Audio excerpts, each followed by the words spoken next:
SBL et Artora vous proposent 3 minutes d'évasion et vous emmènent là où dialogue l'art et le droit. Aujourd'hui, nous parlons spoliation et restitution d'œuvres. Nous sommes en 1904.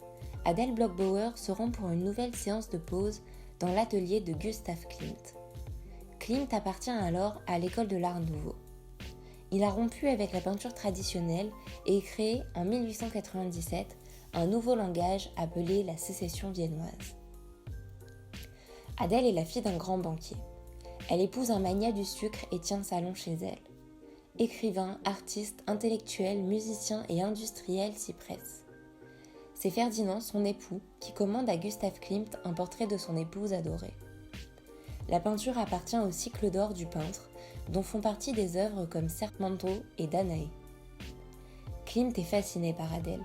Il choisit de la représenter en impératrice byzantine sur un fond doré. Inspiré par les mosaïques de la basilique Saint-Vital à Ravenne, et plus particulièrement celle représentant l'impératrice Théodora, Klimt crée avec le portrait d'Adele Bloch-Bauer un monument à la gloire de la beauté féminine. Klimt n'achève le tableau qu'en 1907, juste avant Le Baiser, son œuvre magistrale. Ferdinand commandera plusieurs autres tableaux au peintre. Klimt meurt en 1918 et Adele en 1923. Quelques années plus tard, plus rien ne freine la montée du nazisme.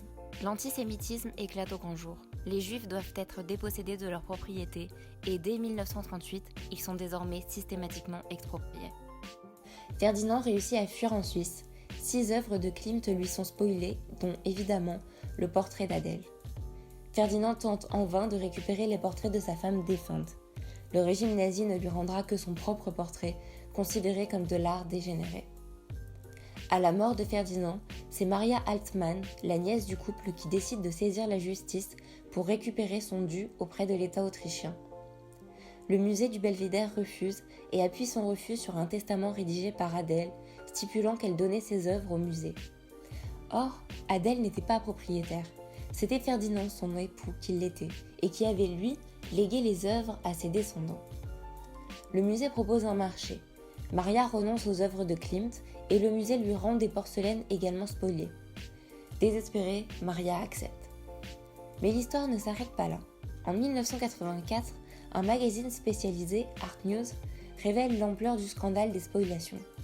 On découvre que des centaines d'œuvres sont stockées par l'État autrichien qui n'a jamais pris la peine de rechercher leurs propriétaires. En 1998, nouveau rebondissement. Un journaliste apporte les preuves que le musée autrichien n'est pas le propriétaire des toiles. Suite à cela, Maria Altmann en appelle à la juridiction américaine pour obtenir l'autorisation de poursuivre l'État autrichien. En 2006, c'est au tour d'un tribunal autrichien de reconnaître que le testament d'Adele n'a pas de valeur légale. Les 5 Klimt, dont la femme en or, sont donc restitués à la famille. Après 60 ans de combats acharnés, Maria obtient enfin réparation. Elle vendra l'ensemble de ses œuvres pour 327 millions de dollars, dont 135 millions pour la femme en or. L'acquéreur, Ronald Lauder, offre désormais aux yeux du public, dans sa Néo Gallery de New York, le chef-d'œuvre de Klimt.